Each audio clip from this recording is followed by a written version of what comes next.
ప్రభునామానికి స్తోత్రం.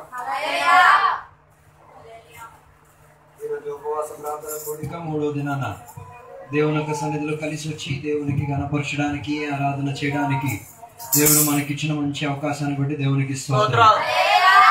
గత 2 రోజులు కూడా దేవుని యొక్క సన్నిధిలో ఉపవాసముతో గడిపి తీరడానికి దేవుడు మనలందరినీ కూడా శక్తిపరిచినందుకు స్తోత్రం. అనేకులు ఆత్మీయతలో బలహీనత చెంది ప్రయాణం చేస్తున్న ఈ ప్రయాణంలో కొందరు కూడా దేవునిలో ఆత్మీయతలో బలపడి తీరడానికి ఉపవాసాన్ని ఎంచుకున్నందుకు దేవునికి స్తోత్రం. ఈ కాలంలో ఉపవాసము లేకపోతే, ప్రార్థన లేకపోతే ఆత్మీక ప్రయాణం గడవడం చాలా కష్టం. అది మీకు ఎందరికీ దాంట్లో ప్రాధాన్యత తెలుసో లేదో నాకు తెలియదు, కానీ ఆత్మీక ప్రయాణం ఏమైపోతున్నది, కష్టకరముగా మారిపోయి తీరుతున్నది. అందుకే ప్రయాణం సుఖకరంగా జరిగి తీరాలంటే శరీరానికి కాస్త ఏమి ఇచ్చుదాం, ఆహారం ఇస్తే అవదు. శరీరానికి కాస్త ఆహార శూన్యత, ఆహారం ఇవ్వకుండా ఆత్మీక విషయాలకు ప్రాధాన్యత ఇప్పించే ఒక పద్ధతికి మనం ఏం చేసుకుందాం, జీవితంలో ముందుగా మనం దానికి అవకాశం ఇచ్చుకు తీరుతాం. లేకపోతే శరీర సుఖాలకు, స్వస్నేహానికి ఏమైపోతే దారి తీసుకుంటే నిన్న అయ్యగారు చెప్పిన మాట. ఆత్మీయతకు నువ్వు చోటు ఇవ్వలేకపోతే శారీరకత నీ లోపల ఏం చేస్తుంది, తాండవం చేస్తుంది. ఆ ప్రయోగం కరెక్టో కాదో నాకు తెలియదు. అర్థమవుతున్నదా? నాట్యం చేస్తుంది. ఆత్మీయతకు ప్రాధాన్యత లేకపోతే శారీరకత ఏమై తీరొచ్చు, నాట్యం చేసి దాని యొక్క ప్రభావం చూపించి తీరుతుంది. అందుకే ఈ కాలంలో మనం ఆత్మీయతకు అతీత ప్రాధాన్యత ఇద్దాం. ఇది అంత్యకాలం. ఈ కాలంలో జరిగినవన్నీ చూసినప్పుడల్లా మీరు సిద్ధపాటు కలిగి ఉండి తీరండి. నిన్న నేను చెప్పిన భాగంలో కొన్ని విషయాలు చెప్పి త్వరగా కూర్చోవాలని కూర్చొని, నిన్న దినాన నేను చెప్పిన విషయంలో ఏమైనా మీకు ఏ విషయం గురించి చెప్పానో అని చెప్పచ్చా?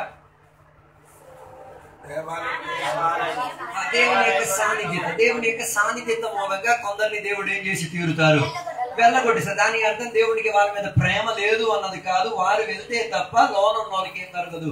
ఒక కొత్త ధనం, ఒక శుద్ధీకరణ, ఒక మార్పు, ఒక రూపాంతరం, ఒక కొత్త అభ్యాసము కలిగే ఒక ప్రణాళిక జరగదు. పాతది గతించే కొత్తది ఏమై తీరాలి, స్థాపించబడి తీరాలి. అందుకే చాలా మంది సందేహిస్తారు, యేసయ్య తోలేసే దేవుడు. తోలేసే దేవుడు కాదు. ఆయన ఛాన్స్ ఇస్తాడు, సమయం ఇస్తాడు, సందర్భం ఇస్తాడు, అవకాశం ఇస్తాడు. అన్ని చేసినా కూడా దాంట్లో తగిన ఆ ఆత్మీక స్థితిగతి చూడలేకపోతే ఏం చేసి తీరుతారు, బలవంతంగా యేసయ్య ఏం చేసి తన సాన్నిధ్యత కొందరిని తోలేస్తుంది. అదే నేను చెప్పుకొచ్చిన మాట. మత్తయి సువార్తల పుస్తకం 21వ అధ్యాయం దాని 13వ వచనాన్ని ఒకసారి మందిరము ప్రార్థనా మందిరం అనబడును అని రాయబడి ఉన్నది. అయితే మీరు దానిని దొంగల గృహగా చేసేది వారనెను. గుడ్డివారును కుంటివారును దేవాలయంలో ఆయన యొద్దకు రాగా ఆయన వారిని స్వస్థపరిచాడు. చాలు. మొదటిగా నేను చెప్పాను, దేవుని యొక్క సాన్నిధ్యత కొందరిని తోలేసేసి కొందరిని లోపలికి తీసుకొస్తుంది. రెండోదిగా నేను చెప్పే ఒక మాట, దేవుని యొక్క సాన్నిధ్యత ఏమై తీరొచ్చు, అది ప్రార్థన చేసిన ఒక ఆలయముగా ఏం చేసుకో తీరొచ్చు, మార్పు చెంది తీరొచ్చు. ఒక క్రైస్తవ దేవుని బిడ్డ యొక్క జీవితంలో ఉన్న అట్టి రక్షణ పొందిన తర్వాత ఉన్న ప్రాధాన్యత కలిగిన ఉన్న ఒక విషయం ఏంటిదంటే ప్రార్థన. అందుకే కూడా పాటలు కూడా ఉన్నాయి కదా, అన్ని సమయానికి పనులు ఉన్నాయి, అన్ని పనులకు సమయం ఉంది, కానీ దానికి మాత్రం ఏం చేయట్లేదు, ప్రత్యేక సమయం ఏర్పరచలేదు. ఈ కాలంలో దేవుని యొక్క బిడ్డలు ప్రార్థన కొరకు ప్రత్యేక సమయాలు ఏం చేసుకోవాలి, ఏర్పరచుకోవాలి. కేవలం శుక్రవారం ప్రార్థన మాత్రం కాదు, ఆదివారం ప్రార్థన మాత్రం కాదు, ఇంట్లో సంఘం కూడి వచ్చిన ప్రార్థనలు మాత్రం కాదు, వ్యక్తిపర ప్రార్థనలు కూడా కూడాలి, ఉపవాస కూడికలు కూడా చేయాలి. ప్రార్థన ద్వారా ఏం చేసి తీరాలి, కొన్నిటిని ఎదిరించుకు తీరడానికి కూడా ప్రణాళిక వచ్చి తీరాలి. అందుకే ఇక్కడ చదివిన ఈ వాక్య భాగములో దేవుని ఆలయం ఇప్పుడు ఏమై తీరింది, దొంగల గృహంగా మారిపోయింది. అంటే దొంగల గృహం అంటే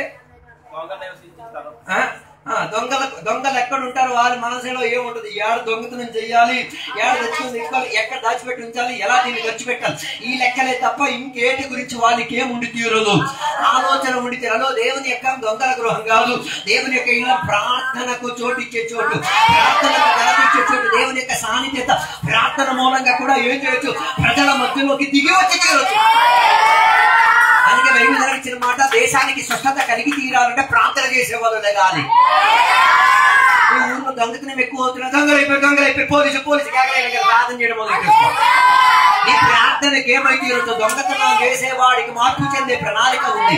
నీవు ప్రార్థన చేయటం వలన ఏం చేయొచ్చు, దేశంలో చలనం జరిగి తీరొచ్చు, మనుషుల్లో చలనం జరిగి తీరొచ్చు.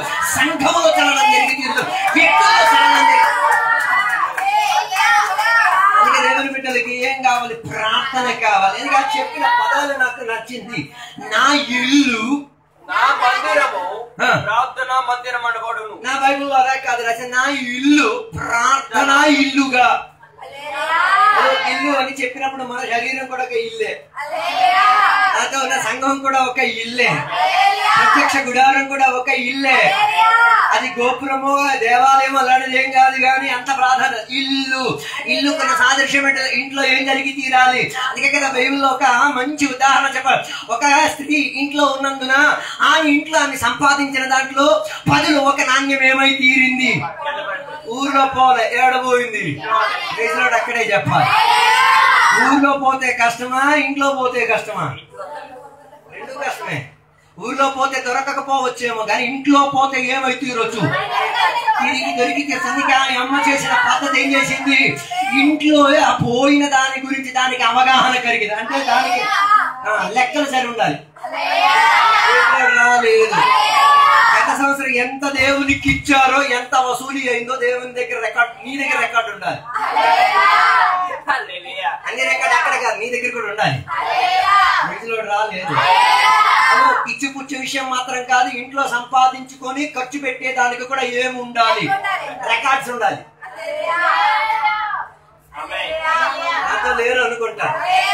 ఖరీదు ఎక్కువ అయింది అనుకో, కనీసం ప్రార్థన చేసి ఖరీదుని మించుకుపోయి తీరడానికి, స్టాండర్డ్ మారడానికి ప్రయత్నం చేస్తారు. ఓ ఉన్నారు లేదా నాకు అదో. ఇప్పుడు అన్ని ధరలు ఏమై తీరింది, పెరిగిపోయితేమో. మొన్నటి వరకు 403 రూపాయలు గ్యాస్, ఇప్పుడు ఎంత ఇవ్వాలి, 1200 ఇచ్చినా కూడా వచ్చిన మళ్ళీ ముఖం చూస్తున్నాడు, మళ్ళీ ఎత్తావా అని ఆశపడే ఒక ప్రణాళికలో ఉన్నప్పుడు ఎంత బరువు బాధ్యతతో మీరు ఆ డబ్బు ఇచ్చి తీరుతున్నారు. కానీ అంత పెరుగుదల వచ్చినప్పుడు కూడా ప్రార్థన చేసిన దేవుని యొక్క బిడ్డలకు ఏ రీతి కలిగిన లోటు కలగదు, ఏ రీతి కలిగే స్థితిగతుల్లో కూడా దేవుడు ఆయన ఏం చేసుకు తీరగలదు, పోషించుకొని నడిపి ఆదరించగలిగే స్థానికత. ఈ ఉపవాస ప్రార్థన కూడికలో ఒక విషయం నిర్ణయించి, నేను అన్ని విషయం కొరకు ప్రార్థన చేసి తీరుతా. దేశం కొరకు ప్రార్థన చేస్తా, సంఘం కొరకు ప్రార్థన చేస్తా, పిల్లల కొరకు ప్రార్థన చేస్తా, వాతావరణం కొరకు ప్రార్థన. ఏ విషయం నాకు దొరికినా అది నాకు ఒక ప్రార్థనా విషయముగా, నేను ప్రార్థన గోపురంపై ఎక్కి నేను కొన్ని విజయం సాధించి తీయడానికి నాకు నా ఆలయాన్ని నేను ప్రార్థనాలయంగా చెయ్యాల్సిన పని ఇంతే. దొంగల గృహాన్ని ప్రార్థన గృహంగా మార్చేస్తారు. అర్థం కాలేదు. ఆడవాళ్ళకి బైబిల్లో చాలా ప్రాధాన్యత ఉంది. ఆడవాళ్ళ చేతులకి కూరగాయలు ఇచ్చారు అనుకోండి, వాళ్ళు కూర చేసి ఇచ్చేస్తారు. ఆడవాళ్ళ చేతికి ఒక పురుషుని ఇచ్చారు అనుకోండి, పిల్లలను సంపాదించుకు తిట్టుతారు. అలాగైతే సంఘం చేతిలో ఏమి ఇవ్వబడిన ఆ సంఘానికి కూడా ఆడపాత్రనే కదా చెప్పబడుతున్నది కదా, అవునా కాదా? అలాగైతే సంఘం చేతిలో ఏ పనికిరాని సామాన్లు ఇచ్చేసి ఆ పనికి వచ్చేదానిగా మార్చి అర్థం కాదు. దొంగల బండి నీ చేతికి ఇచ్చారు, ఇది దొంగల బండి నాకు ఇచ్చే, దొంగల బండి కాదు, దీన్ని నేను ప్రార్థన బండిగా మార్చి ప్రార్థన నాకు మంచి విశ్వాసం. అరే బాబు నీకు చెడ్డ విశ్వాసం, నో ప్రాబ్లం, నీ పరిచయం మూలంగా వాళ్ళని మంచి విశ్వాసంగా మార్చేసుకో. ప్రతి విశ్వాసి దొంగ పనికిరాడు, ఓకే నో ప్రాబ్లం. దేనికి నీ చేతికి ఇచ్చారు, ఇది వేరే ఓడి చేస్తే ఇడు మారడు. నీ చేతికి ఎవడానికి ఉన్న కారణం, సంఘం చేతికి ఎవడానికి. సంఘంలో ఎవరు ఉన్నాడు, పాత స్వభావాలు చేస్తే దొంగ, వ్యభిచారి, మోసగాడు, హంతకుడు, ఏమేమి పేర్లు చెప్పాలి, మొత్తం లిస్టులు లేవా? నేను దాన్ని తలుచుకొని స్తోత్రం చెప్పమని చెప్పాలి. అక్కడి నుంచి విడిపించారు కదా దేవుడు, అక్కడి నుంచి దేవుడు రూపాంతరం చెందించారు కదా దేవుడు. కారణం ఏంటి, సంఘానికి అంత ప్రాధాన్యత ఉంది. సంఘం దేనినైనా ఏం చేసి తీరొచ్చు, మార్పు చెంది తీరొచ్చు.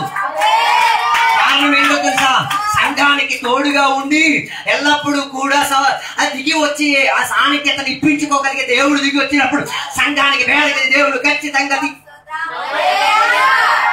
అందుకే సంఘం గురించి చాలా మీరేం చేయొద్దు.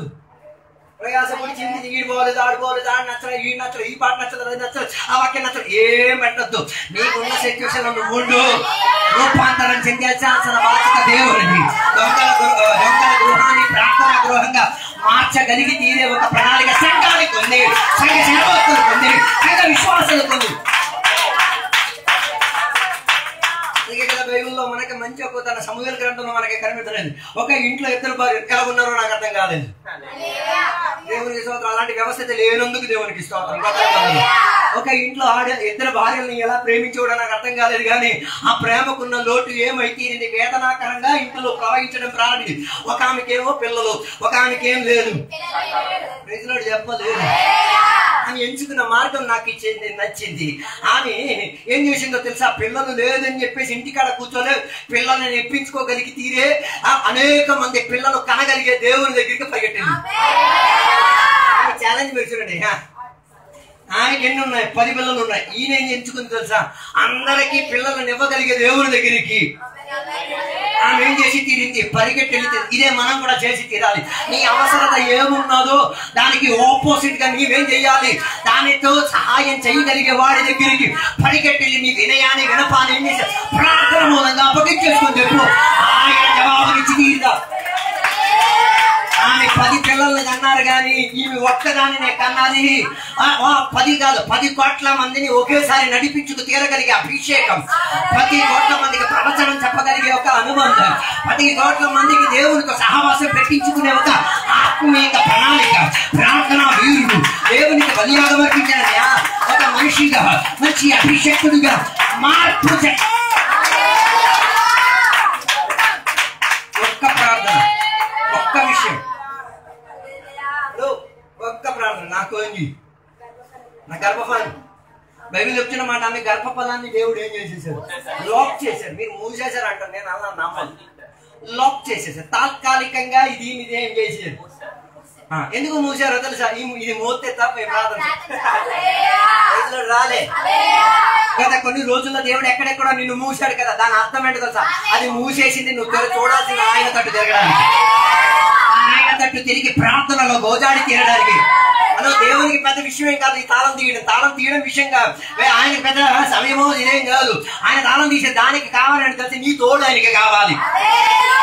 నీతో దేవుడితో ఏకాగ్రత చెంది ప్రార్థన చేయగలిగి, అడిగి వినయం చే దేవుని సన్నిధిలో చెప్పగలిగే ఒక స్థితి కదా. అంటే ఒక్కరిగా చేయడం కన్నా ఇద్దరు కలిసి ఒక పని చేస్తే స్పీడ్ గా పని జరిగి తీరుతుంది. అది ఇక్కడ బైబిల్ చెప్పిన 2 3 నా నామమున ఎక్కడ కూడినా, దాని అర్థం నీ ఒంటరిగా ఉంటే దేవుడు నీ తోడుగా ఉండడానా? చాలా మందికి ఒక సందేహం ఉంది, 2 కూడితేనే ఏదైనా అవుతుందని. లేదు, ఒంటరిగా ఉన్నప్పుడు కూడా ఉంటది, కానీ 2 ఉన్నప్పుడు ఏమై తీరుతుంది? సహవాసం పెరుగుతున్న కొద్దిగా ఆ అనుబంధాన్ని ఇంకా ఎక్కువగా నీవేం చేయొచ్చు? స్పందించుకు తీరొచ్చు. ఈ వాక్యం అర్థం పెట్టుకునే కొందరు చర్చికి వెళ్ళరు. ఏమని? 2 ముగ్గురు ఇంటికాడ కూకుంటే సోదరు. హలో, వాక్యాన్ని మీకు నచ్చినట్టుగా చెప్పమాకండి. 2 ముగ్గురు నా నామమున ఎక్కడ కూడిన, అంటే దేవుని పేరట. అది భోజనం చేయడానికి కూడిన, భోజనం అందించడానికి కూడిన. రైతులాడు చెప్పలేదు, ఆయన మనం ప్రార్థననే డిసైడ్ అయిపోయాం. హలో, భోజనం చేయడానికి కూడిన, భోజనం అందించడానికి కూడిన, ఏదైనా పనికి కూడిన. కానీ పని చేసేటప్పుడల్లా ఎవరికి జ్ఞాపకం చేస్తున్నారు? దేవునికి జ్ఞాపకం చేస్తారు. దేవునికి పాటలు పాడు. నువ్వు ప్రయాణం చేసే పాటలు పాడుతున్నా, అక్కడ కూడా దేవుని సాన్నిధ్యం ఉంది. అక్కడ కూడా దేవుడు వారి మధ్యలోకి దిగి రాగలిగే దేవుడు. అందుకే ఈ అమ్మ ఏం చేసింది? తాళం తెరవడానుకున్నా. నాకు ఆశ్చర్యం కలిగిన మాట, తాళం మూసేసి ఉంది అనే విషయం మనకు అర్థమైంది. తెరవడానికి పరిగెట్టేవాళ్ళు బోర్డు ముందున్న తాళములో పడ్డాను అని చెప్పడానికి, తెలుసుకోవడానికి. హలో, ఉన్నారో లేదా? ఏం ఆత్మిక పరిజ్ఞానం చూడండి. ఈమెని దేవుడు తాళం వేసేశారు అన్న గమనించింది. ఏ పాస్టర్ గారు వచ్చి చెప్పలే, ఏ ప్రవక్త వచ్చి తల మీద అమ్మో నీకు ఒక కట్టు ఉంది, నిన్ను బంధింపబడించారని చెప్పలే. ఈ అభిషక్తి నుంచి తనకి ఆమెకి చెప్పలే. ఏ కళ ఆమెకి చూపించి తీరలేదు. ఆమెకి వ్యక్తిపరంగానే అర్థమైతీరింది, నన్ను కట్టేసించిన వాడు దేవుడే, దీనిని విడిపించగలిగి తీరే ఒక భావము ఎవరి చేతిలో ఉంది? దేవుని దగ్గర. దానికి నేను ఎంచుకున్న మాత్రం ప్రార్థన. హలో, ఆమె తీసుకున్న రిస్క్ మీరు చూడాలి. ఆ కాలంలో దేవాలయం లోపల ఆడవాళ్ళకి వెళ్ళడానికి ఏం లేదు. ఆడవాళ్ళు దేనికోసం వెళ్ళదు? నీళ్ళు అందించడానికి, సామాన్లు కడగడానికి, వీటికి వెళ్ళొచ్చు, కానీ వెళ్ళే ఛాన్స్ లేదు. రిస్క్ తీసుకునే వెళ్ళింది. దేవాలయం లోపల ఎవడు ఆత్మీయులు లేరు కాబట్టి సరిపోయింది.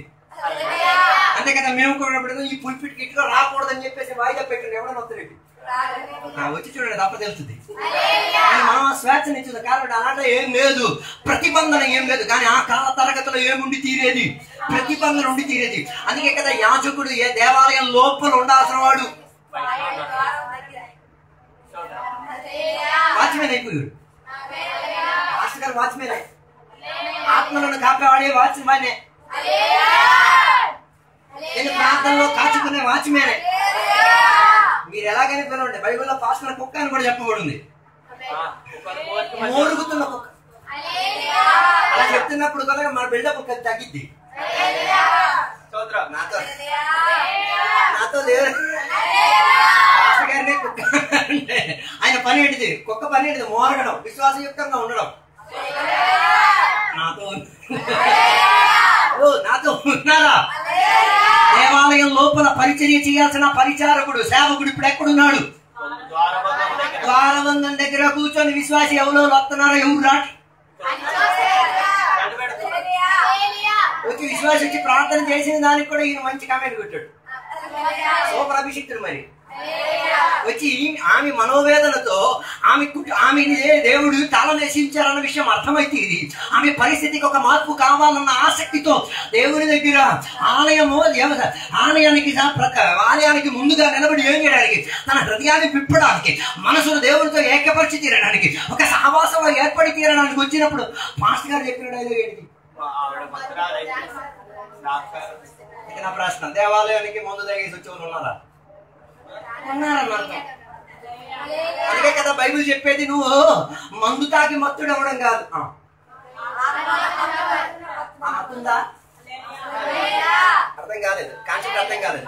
నువ్వు ఆత్మలో మత్తురాలు కాలేదు అనుకో, ఆత్మ కానీ ఏదో ఒక మందులో మత్తురాలి ఎలగలేదు. మళ్ళీ బాగా ఆలోచించి దానికి స్పందించాలి. హలో, నువ్వు ఆత్మలో మత్తయినోడు ఎలా చేస్తాడు?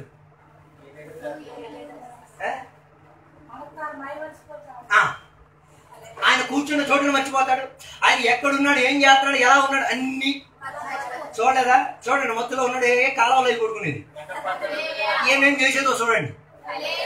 నీవు కూడా ఆత్మ మొలిగింపులోకి వెళ్ళి మత్తుతనాన్ని అనుభవించలేకపోతే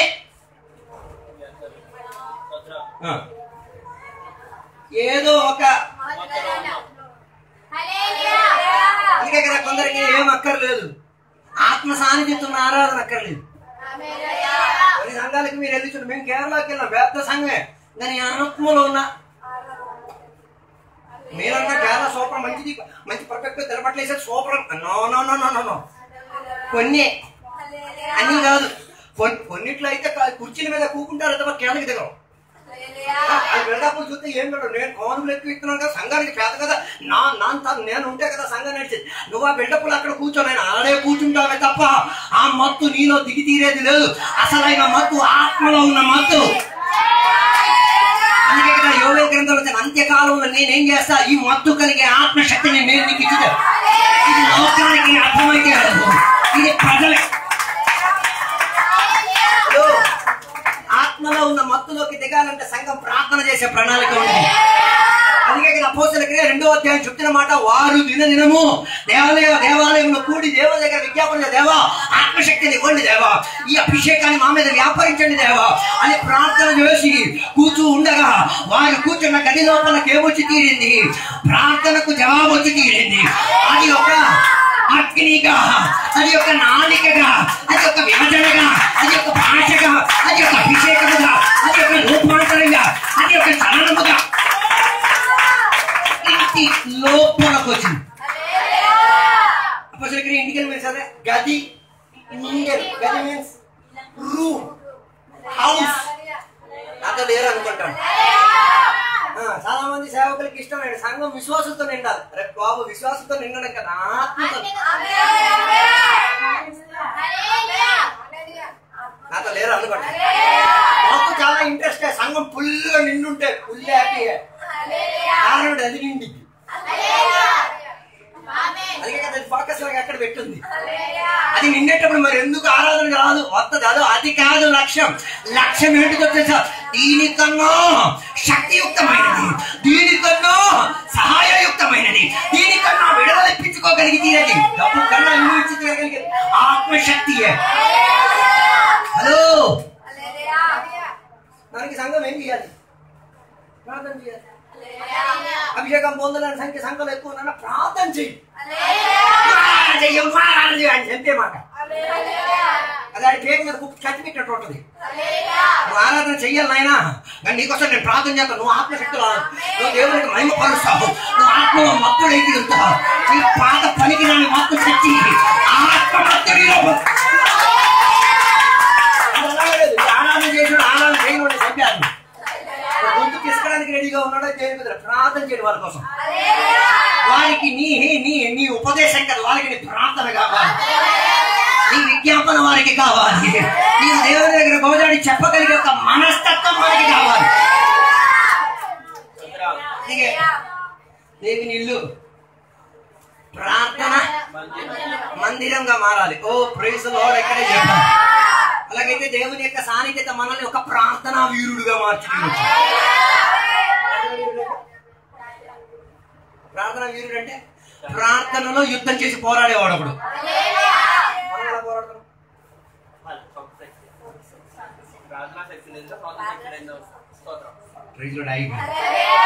మనం ఎలాగ పోరాడుతున్నాం? 30 రోజులు సంపాదించిన డబ్బులు తెచ్చి సొంత శక్తి మేధావిగా ఏం చేస్తాం అనుకున్నాం, ఇన్వెస్ట్మెంట్ చేస్తాం అనుకున్నాం. తెచ్చిన పప్పు సారట్లేదు, తెచ్చిన కూర సారట్లేదు, తెచ్చిన మాంసము సారట్లేదు, తెచ్చిన సరుకులు ఏమి సారట్లేదు. అదే బాబు సారట్లేదంటే దాని అర్థం ఎక్కడో మూతపడిపోయింది. ఏం చేసి తీరా? ప్రార్థనా గట్టులోకి ప్రార్థనలో పోరాడి తీరాలి. మన యుద్ధం బాహ్య శరీరముతో కాదు, మన యుద్ధం ఎలాగా? ఆత్మలో. శరీరంతో ఉన్న యుద్ధం కాదు. మీ భర్తని మాట వినట్లేదు, నాయన 2 కొట్టేదాని మాట వినడం. ఆడికి ఏం కావాలి? ప్రార్థన బ్యాకప్ కావాలి. ప్రార్థనతో లేవనెత్తే కలిగి గుణము కావాలి. ఏమని ప్రార్థన చేయ? దేవా, వీడితో ఏం మాట్లాడితే వీడిలో చలనం కలిగి తీరుతుంది, వీడితో ఏం బోధిసి ఇది లేదు. ముందే కత్తి కొట్టాలి రెడీ చేయబట్టాడు. ఏడ్రా తాగేసి నువ్వు, నీకు వేరే పని పట్టాలి. రేపు ప్రార్థనతో దాన్ని పోరాడు.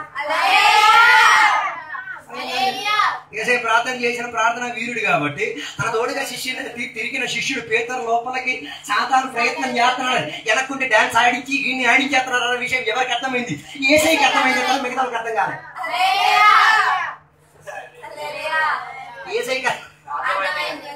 ఏసైకి ఏం కనవాడు? పేదరు కాదు కనవాడు. పేదరు వెనకాతలు డాన్స్ చేస్తున్నాడు. ఆ వెలుగుదూత వేషం ధరించుకొని వీడిని ఏం చేస్తున్నారు? ఏసయ్య శిలువ మరణానికి వెళ్లకుండా అడ్డుపచ్చి తీరేటట్టుగా ఏసయ్య చేయాల్సిన చివరి పనిను, చివరి రక్షణ కొరకున్న పరిచర్యను ముగించి తీరడానికి పద్ధతి అడ్డుపరచడానికి చూసినప్పుడు పేతురు వెనకాతల పని చేసిన సాతాను ఏసయ్య ఏం చేశారు?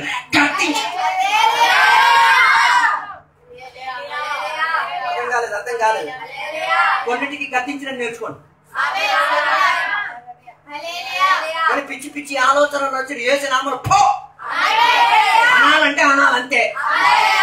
అత్తగారు కావచ్చు, మామగారు కావచ్చు, అల్లుడు కావచ్చు, కోడలు కావచ్చు, కూతురు కావచ్చు, కొడుకు కావచ్చు, పాస్టర్ కావచ్చు, ఎవరైనా కావచ్చు. నాకు అలాంటి ఒక దృష్టి నాకు ఇవ్వదేవా. ప్రార్థన ద్వారా కనిపెట్టుకు తీరాలి. అందుకే కదా దేవుని యొక్క బిడ్డల వ్యతిరేకంగా వచ్చిన అరామ్య సైన్యాన్ని చూసుకునే కుర్రోడు భయపడి వామ్మో వీళ్ళందరూ మమ్మల్ని చంపేస్తారు. ప్రవక్తన నాయన సంపరాయన దాని వెనకతలో నడుచుకోడు. దృష్టి మారింది. ప్రార్థన వారి దృష్టిని ఏం చేసి తీరింది? చేసి తీరింది. ప్రార్థనగా నువ్వు మారిపోయింది. ప్రార్థన ఒక అలవాటుగా మారిపోయింది. చూడలేదు ఆయన.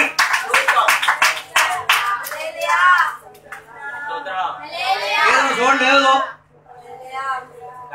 అదే అదే అదే అది చూడగలగా, ఇది చూడరు కదా. మనం బాహ్యం అన్నది. పాస్టర్ గారు అలా చెప్పారా? ఎందుకు చెప్పారు ఆలోచించు. ఇంటికి కూర్చొని పాస్టర్ గారు దేవా ఈరోజు గట్టిగా కొట్టినట్టు నన్ను వాకింగ్ చెప్పారు. ఎందుకు చెప్పారు దేవా? దేనికి? అమ్మమ్మ అప్పుడు నా ఆత్మికత విషయం చెప్పాడు. అప్పటి కాలంలో చర్చిలో గడప దగ్గర చెప్పులు ఇప్పడానికి భయపడేవారు. గడప దగ్గర చెప్పులు ఇప్పేటప్పుడు కాదు దేవా ఈ రోజు మాత్రం పాస్టర్ గారు నా గురించి వచ్చి కూర్చున్న వెంటనే పాస్టర్ గారు వాక్యం తీసేసి చదివేసి వాక్య పరిచయం చేసేటప్పుడు ఒక్కొక్కడికి తాకిట్టట్టుగా చెప్తారు. నాయన పోయిన రోజు అప్పుడు చేసి కోప పడేసి వచ్చేసి ఈ రోజు వచ్చి కూర్చొని క్షమాపణ ఏ కాలంలో పొడిచి లేపేసి చెప్పినా కూడా బిడ్డ పేరులా కూర్చున్నారు. హలో, ప్రార్థన ఏం చేసి తీరుతుంది? కొన్నిటిని కట్టి తీరుతుంది, కొన్నిటిని విడుదలలోకి నడిపించుకు తీరుతుంది, కొన్నిటిని దొంగల గృహాన్ని ఏమై తీరుతుంది? రూపాంతరం చెందే. హలో, ఎవరికి వ్యాపారం చేయడానికి ఇష్టం లేదా? అందరి మనసులో వ్యాపారం ఉంది. మన పెళ్లి కూడా ఒక వ్యాపారమే కాదంటే చెప్పండి. అందుకే కదా మనం ఆ వ్యాపారాన్ని ఏం చేసేది? ఆత్మీయతలో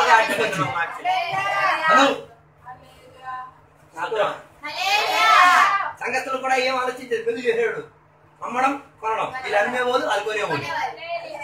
మీరే వివేచించుకోండి. అమ్మే కొనే వ్యాపారం కాదు, ప్రార్థనకు ప్రార్థనిచ్చే వ్యాపారం. డబ్బులు కావాలి, ఓకే, అది విషయం కాదు. దానికన్నా ప్రార్థనతో దీనిని ప్రారంభించాలి, ప్రార్థనతో దీనిని కొనసాగించాలి. ప్రార్థనతో ఈ దొంగగా మారిన ఈ ఇల్లు నాతో కలిసి.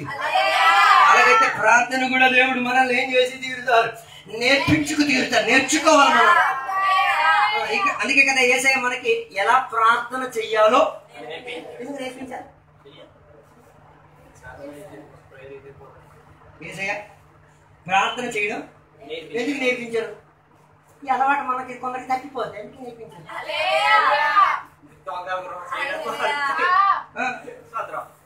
20 సంవత్సరాల నుంచి నేను గ్రహిస్తూ ఉంటాను. ప్రార్థన బోర్డు వచ్చి నేను చెప్పొచ్చుగా. అప్పుడు వాక్యం మాత్రం ఇస్తారు, ప్రార్థన నేర్చుకో. 25 సంవత్సరాల చరిత్రలో నీవు ప్రార్థన నేర్చుకో. మళ్ళీ స్టేజ్ వాళ్ళకి వస్తాను నేను. మళ్ళీ రాలేదు. ఈ కాలంలో అందరు ప్రార్థన దేవుడికి నేర్పించేటట్టు ఉంది. కాదా? ప్రార్థన నేర్చుకోవడానికి ఏం చేస్తారు?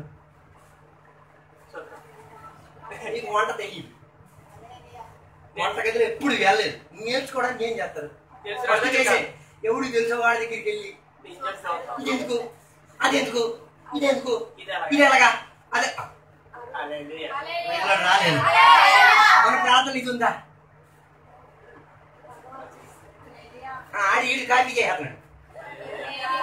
అదో కాపీ చేయడం కాదు, నేర్చుకో. యేసయ్య దగ్గరికి వెళ్ళి నేర్చుకోవాలంటే కూర్చోవాలంటే యేసయ్య ఏం ప్రార్థన చేయాలో నేర్పించుదేవా, ఏం పదాలు ఉపయోగించాలో నేర్పించుదేవా, ఏటి కొరకు నేను విడుదల హస్తం కొరకు నేను చెప్పాలో వాటిని నాకేం చేయదేవో. నీ దగ్గర నువ్వు మంచి బోధకుడివి, నువ్వు మంచి నేర్పించగలిగిన వాడివి, నీ దగ్గర నుంచి నేను ఏం చేసుకోవాలి? అందుకే శిష్యులకు యేసయ్య ప్రార్థన, అది ఆ పాట ఎవరు? ప్రార్థన మాకు నేర్పుమయ్యా. ఇలా పాడరుగా, తిరిగి పాడేస్తారు. ప్రార్థన నేను నీకు నేర్పిస్తానయ్యా. కలిసి ఉంటే ప్రార్థన తీసేస్తారు. యేసు నామములో యేసు రక్తంలో బంధించి ప్రార్థన చేస్తారు. ఇక పాష గారు దేవుడా దేవుడా దేవుడా అని అందరూ ఏం చేస్తున్నారు? ప్రార్థన చేయట్లేదా?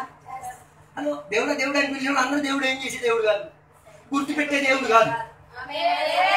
ఒకసారి దేవుడు నేను గుర్తు పెడతారు, ఒక ఛాన్స్ ఇస్తున్నారు రక్షణ పొందడానికి. ఆత్మిక ప్రయాణంలోకి రావడంలో ప్రార్థన నేర్పించడం కదా, నేర్చుకోవాలి. హలో, ఉన్నారా లేదా నాకు తెలియట్లేదు. ఇప్పుడు ఇక్కడ రాయబడిన ఈ పరిస్థితిలో కూడా వీళ్ళ ఆలయం ఏమైపోయింది? వ్యాపార గృహంగా మారిపోయింది. దొంగలందరూ లోన్ దూరిన్నారు. వీళ్ళకి యేసయ్య చెప్తారు, నాయన ఇది కాదు నాయన, ప్రార్థన నేర్చుకో. ప్రార్థన నేర్చుకోవడానికి యేసయ్య చేసిన మొదటి పని 14వ అధ్యాయం చెప్తున్నా, 14వ అధ్యాయం చెప్తున్న మాట, గుడ్డి వాళ్ళు దేవాలయంలో ఆయన యొద్దకు రాగా ఆయన వారిని స్వస్థపరిచాడు. ఎవరికి నేర్పించడం ఈజీ? అవి ఉన్నోడుగా లేనోడుగా? కుంటోడికి డాన్స్ నేర్పించడం ఈజీయా కష్టమా? కుంటోడు అంటే వాడికి డాన్స్ వేయడం, వేయించడం, నేర్పించడం కష్టమా సులువా? ఆడికి ఏం తెలియదమ్మా. మనం ఏం చెప్తే దాని కనుక ఫాలో అయిపోతాడు. ఆడంటే నాకు కాల్ నో ప్రాబ్లం, కూకొని జంప్ అయిపో, అంతే కదా డాన్స్. హలో, గుడ్డోడిని పిలిచి నాయన, దేవుడు ఎందుకు గుడ్డోల్ని ఆలయం లోపల పిలిపించుకు తీరింది. లోపల ఉన్నోళ్ళు కొందరు గుడ్డోళ్ళు కుంటోళ్ళు అయిపోయారు. ప్రార్థన లేక, ఆత్మీయత లేక, దేవుని యొక్క సహవాసం లేక, దేవునితో సంబంధం లేక ఏమైపోయారు? మన లాంటి లేరా గుడ్డలు? ఆత్మిక విషయం పరిజ్ఞానం లేక నువ్వెవడు మరి? ఆత్మిక విషయంలో నీకు స్థిరత్వం లేక నువ్వెవడు మరి? కుంటోడు. నీకు తెలుసు చావు భోజనం అన్న ప్రక్రియ బైబిల్లో లేదు. యేసయ్య పాటించలే, శిష్యు పాటించలే, సంఘమే మొదటిగా శతాబ్దంలో ఉన్న సంఘం పాటించలేదు. దానికి వెళ్ళి హాజరైపోయి పెద్ద బిడ్డలు కూర్చొని నువ్వెవడు? ఆత్మిక కుంటోడు. చెప్పకపోయినా పర్లేదు.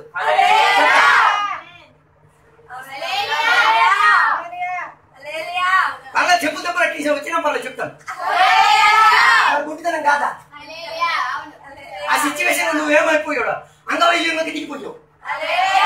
నువ్వు చూసావు, దొంగతనం చేయడం నువ్వు చూసావు. అమ్మ అన్నకెందుకులే, ఏమయ్యావు? స్థిరత్వం. అంగవైద్యంలోకి నువ్వేం చేశావు? రూపాంతరం. నిరక్కలు జరిగింది, నిరక్కలే జరిగింది. అది ఆత్మిక విషయాలకు కూడా కాదు, లోక విషయాల కూడా నిరకలు జరిగింది. ఈ అద్భుతం అద్భుతం అద్భుతం అని బోర్డు మంది ఎగ తిరిగేస్తున్నారు. దేనికి అద్భుతం ఆలోచించు ఫస్ట్. పేదల శిష్యులకు ఉన్న పద్ధతి మీరు చూడండి. ఏసైనా ధృవీకరించి పారిపోయారో అపోస్తల క్రియ దగ్గర నుంచి వాళ్ళని చూస్తే వారు అదే దేవుని కొరకు నిలబడడానికి ఉన్న ఆత్మీయ స్వభావం. అంతే కదా? చలి కాసుకొని ఉన్న నువ్వు కూడా యోసైతో ఉన్నాడువేగా, తెలియదు. అప్పుడు అంగవైల్యం. రెండవ తేదీకి వచ్చినప్పుడు అందరి సమక్షతలో నిలబడి వివిధ భాషల్లో మాట్లాడే వాళ్ళందరూ యెరూషలేములో ఉన్నారు. వాళ్ళందరి ముందర నిలబడి ఏం చేశాడు? తన అంగవైల్యాన్ని ఆత్మిక స్థిరత్వంగా మిరకలుగా చూపించాడు. ఇటు నుంచి అటు మిరకలు అయినప్పుడు ఇటు నుంచి రివర్స్ కూడా మిరకలు. నీకు తెలుసు కూడికలకి వెళ్ళాలని, వెళ్ళలేదు అనుకో. నాకు అర్థమైంది నీకు కుంటుతాను. ఫస్ట్ ఆఫ్ ఆల్ మరి రెండో తర్వాత మరి పరిస్థితి మీరు ఊహించారు.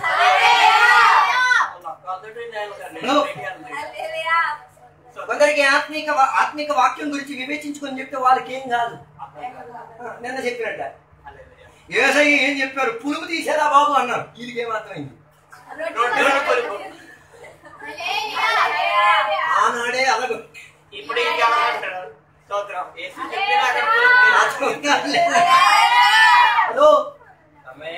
అందుకే ఈ కాలంలో ఉన్న ప్రజలకి ఆత్మీక దృష్టి ఏమైపోయి తీరింది.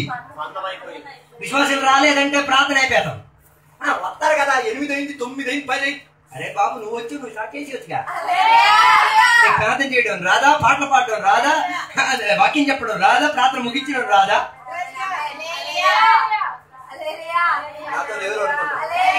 ఆడొచ్చేంత వరకు ఆగి చేసుకోవాల్సిన పని టైం అయిపోయింది. మీరు స్టార్ట్ అయిపోండి.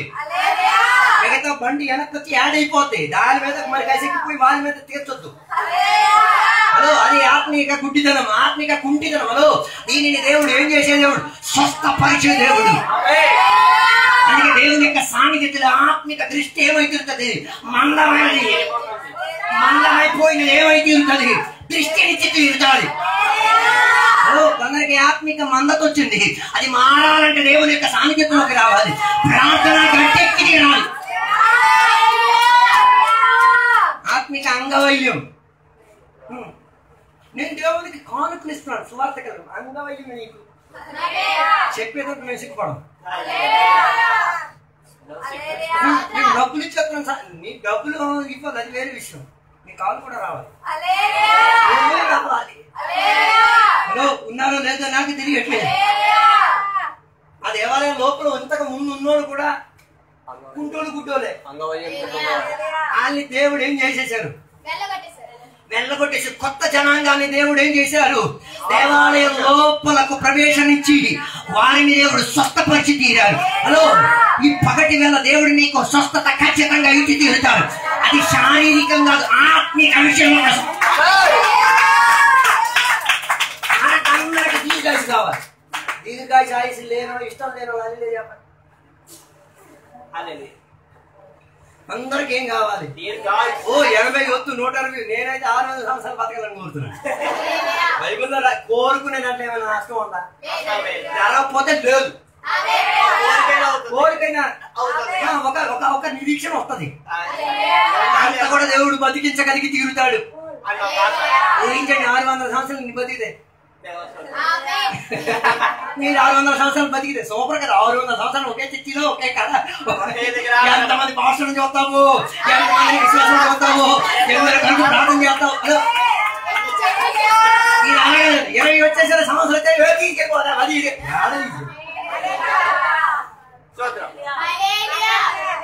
తీసుకెళ్ళిపోదేవా, తీసుకెళ్ళి అదే ఉచిత వ్యాపారమా. మనం తీసుకెళ్లే టైం కాదు, తీసుకెళ్ళి నిన్ను ఉంచిన ఒక ఉద్దేశం ఉంది. ఆ ఉద్దేశం నెరవేరింపు ఏం తీరాలి, జరిగే తీరాలి. అందుకే దేవుడు మనల్ని స్వస్థపరిచే దేవుడు. శారీరక స్వస్థత మాత్రం ఆశించకడే, ఆత్మీక స్వస్థత. అయ్యో నువ్వు నాకు ఆహారం మీద కక్కుర్తి ఎక్కువ అయిపోయింది, ఇందులో నాకు ఆత్మీక ఒక స్వస్థత కావాలి. ఆహారం కక్కుర్తి మీకే నాకు 20 కూరలు అక్కడ పెట్టేస్తాం, మరి వాటర్ నీళ్ళు వచ్చేస్తామని చెప్పక్కర్లే. కానీ దానికి నేనేం చేసేది, ఆత్మిక స్వస్థత నాకు కావాలి దేవా. ఆ ఆహారం కాదు నన్ను బలపరిచి తీరేది, దీనికి మించిన ఒక ఆహారం ఆత్మికంగా నాకుంది. ఇదే సాతాను యేసయ్య దగ్గరికి వచ్చి భోజన విషయం గురించి చెప్పాడు. చెప్పలేదా? రాళ్ళన్నింటినీ ఏంటి మార్చేసి ఉంటే ఇల్లు కట్టకపోయాడు. నువ్వు పనికి కూడా వెళ్ళను, పనికి కూడా వెళ్ళవు. ఏడు మరి పనికి వెళ్ళను. కుర్చీ మీద కాలు ఎట్టు ఏ రాలో ఎత్తుతావు, అది మంచిదా ఇది మంచిదా, ఈ రాయి మంచిది. హలో ఏమైపోతుంది, నేను ఒడుసుగా ఏమంటావు, బతికి ఇష్టంగా మాట్లాడు. సంఘం బతుకం అవుతుందా, అక్కడెక్కడ ఖాళీలు గిరిపెడుతున్నాయి. రాలేదు బతకం లేదా, 8:30 9. హలో ఈ బద్దకాత్మ అవుతుంది సాతాను గారి. హలో మనం దేని కొరకు కూడా ఏ విషయం కొరకు కూడా ఏమై ఉండి తీరాలి, రెడీ అయి తీరాలి. అది ఒక ఆత్మిక దృష్టి, అది ఒక ఆత్మిక విడుదల, అది ఒక ఆత్మిక స్వస్థత. శారీరక స్వస్థత దేవుడు నువ్వు ఆరోగ్యం స్వస్థపరిచే నువ్వు వింటున్నావు. నువ్వు ఎడుస్వా తిలి ఏమే బొల్ల కామకొచ్చి నేను ముందు పని చౌకనే. ఇప్పుడు ఏ పని చెప్పండి, ఎవరో చెప్పండి, నేను చేస్తాను రెడీగా. స్వస్థతే.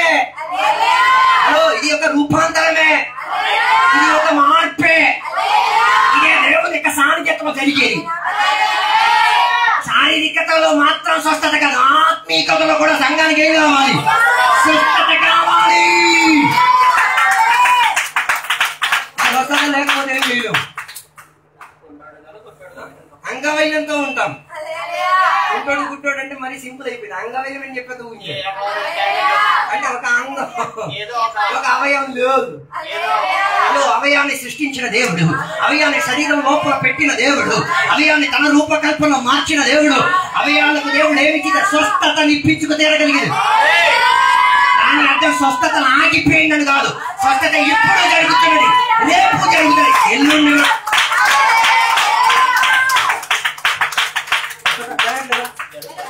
తీసుకొని కూర్చొని చూడండి.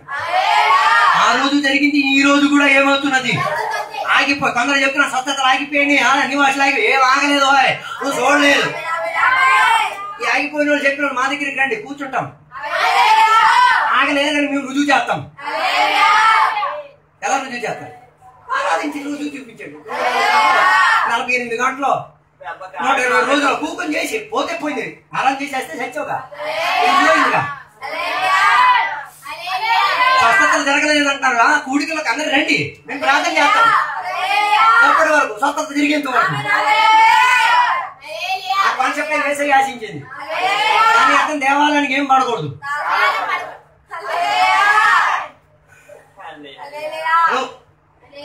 దేవాలయానికి తాళం, మనం తాళం కనుక్కోండి. తాళం మరి తాళం వేయాల్సిన పరిస్థితి. 24 గంటలు ఒక్కొక్క గంటలు అక్కడ పెట్టండి. నాతో కలిసి ఆత్మిక విడుదల జరుగుతాయి, స్వస్థతలు జరుగుతాయి. ప్రజల లోపల ఏమొచ్చి తీరుతుంది, రూపాంతరం వచ్చి తీరుతుంది. యేసయ్య అలా అందరిని ఏం చేశారు, స్వస్థపరిచి విడిపించుకుని ఒక కొత్త జనాంగాన్ని ఏం చేశారు, దేవాలయం లోపల దేవుని యొక్క సాన్నిధ్యంలో ఉన్న ప్రత్యేకత. దేవుడు వారిని రూపాంతరపరచడం మాత్రం కాదు, కొత్త సంఖ్యని సంఘం లోపలికి ఏం చేశారు రావాలి. రాలేదంటే ఆదివారం చర్చలు ఒకసారి వెనకాల తిరిగి కొత్తలో ఎవరు రాలేదా వచ్చేవారిని నేర్పుతాను. నాన్నోళ్ళు కూడా డబ్బులు ఇచ్చి తెచ్చి కూర్చోబెట్టండి. రాలే డబ్బులు ఇచ్చి వ్యాపారాలు తీసుకురమ్మని ఏం కాదు. అడిగి చెప్పండి బాబు నువ్వు కాస్త చూడరా, మేమేం చేస్తున్నావో చూసి వెళ్ళిపో. నేను పాటలు పాడతాం, మా పాటలు అనకుండా చూడు. నీకు టికెట్ డబ్బులు నేను కడతాను, నేను మోసుకొని నేను తీసుకొస్తాను. అదో కొత్త వాళ్ళు తీసుకురావాలి. కొత్త అలా వచ్చిర్రు, మనం ఏం చేయాలి? మరి ఎత్తుకుని తీసుకొస్తావో, స్వస్థపరిచి తీసుకొస్తావో, విడిపించుకుని తీసుకొస్తావు, ప్రార్థన చేసి తీస్తావు, స్వార్థ చెప్పి అది నీ ఇష్టం. అర్థం కాలేదు. అందుకే కదా దేవాలయం ముందా ఒక అంగవిలంతో ఒక కుర్రోడు దేవాలయం బయటే ఉన్నాడు. ఆ పాస్టర్లు ఇద్దరు ఒక నిర్ణయం తీసుకుని వీళ్ళు బయట కాదు వీళ్ళు లోన్ తీసుకొస్తారు. అందుకే వాళ్ళు చెప్పిన పదాలు చాలా స్పష్టంగా సూపర్ గా ఉంది. ఏమని చెప్పారు? ఏంటి నిలబడితే చాలు కదా పరిగెట్టేస్తారు దేవాలయం. అంగవైద్యం ఉన్నవాడికి నిలబెట్టేస్తే చాలు కదా పరిగెట్టాలని. బైబిల్ చెప్పుతున్నది ఆడి దేవాలయం లోపల నాట్యం చేసుకుని వెళ్ళాడు, స్తోత్రం చెప్పుకొని వెళ్ళాడు. నువ్వు నిలబెట్టు, మిగతా పని దేవుడు చూసుకుంటారు. దేవుని యొక్క సాన్నిధ్యతకు అంత ప్రాధాన్యత. అందుకే నేను చెప్పొచ్చిన మాట, దేవుని యొక్క సాన్నిధ్యత కొందరిని తోలేస్తుంది. దేవుని యొక్క సాన్నిధ్యత మనల్ని ప్రార్థనకు అలవాటు చేసి, దేవుని యొక్క సాన్నిధ్యత ఏంటి? ఆత్మీయ విడుదల, స్వస్థతని ఇప్పించుకుంటుంది. దేవుని యొక్క సాన్నిధ్యత ఒక కొత్తదనాన్ని సంఘం లోపలికి తీసుకొస్తారు. పాత సరుకులు వద్దు మనకి, పాత సాక్ష్యాలు మనకు వద్దు, పాత అలవాట్లు మనకు వద్దు. కొత్తది కొత్తది కొత్తది కొత్తది. 31వ తారీఖు ఎవరో ఒక నువ్వే చెప్పినట్టు ఉన్నావు కదా, కొత్తదనం మనలోకి రావాలి. ఒక కొత్త అనుభవం, ఒక కొత్త అభ్యాసం, కొత్త అలవాటు, కొత్త ప్రయాణం, కొత్త విధానం, కొత్త సిద్ధాంతం, కొత్తగా ఉన్న ప్రయోగాలు, కొత్త వంటలు. లేదు ఎప్పుడు ఆ శైలిన్నం పప్పు కూర మాత్రాలు అనిపించట్లేదా? మంది గిండి అని ఇంటికి రావాలి, పెట్టండి అయ్యేది.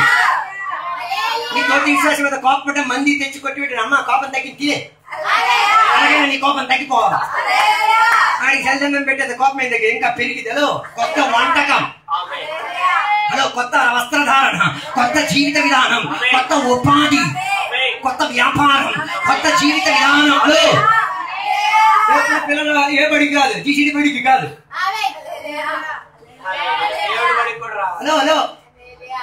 జీసీడీ మున్సిపాలిటీ స్కూల్ మాత్రం కాదు, ఇంగ్లీష్ మీడియం స్కూల్ కి కూడా, సండే స్కూల్ కి కూడా కొత్తదనం.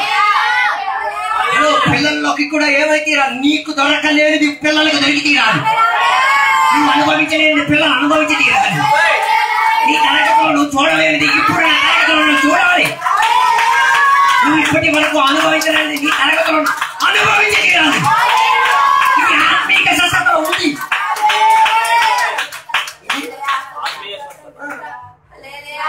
ఊరికి వచ్చినప్పుడు మేము కాళ్ళతో నడిచొచ్చాం. ఇప్పుడు ఎక్కడికి వెళ్ళినా కోరే, నేను కోరేది నేను మాత్రం కాదు, ఉన్నోళ్ళు మాత్రం కాదు వాళ్ళని.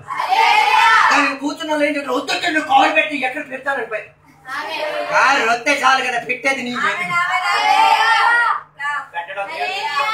రాలేదు. దర్శనం అలాంటిది కొత్త చూడండి. ఏమని ప్రజలు కాదు గుంపుకూడి, కోర్లు కూడా గుంపుకూడి రావాలి.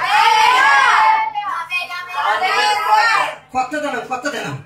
హలో, నా మాటలు నేను ముగి దేవుని యొక్క సాన్నిధ్యతలో ఏముంది, ఈ రీతి కలిగే ప్రత్యేకత ఉంది, దాని కొరకు ఆశిద్దాం. ఈ వాక్యం దేవుడు మనల్ని దీవించును గాక.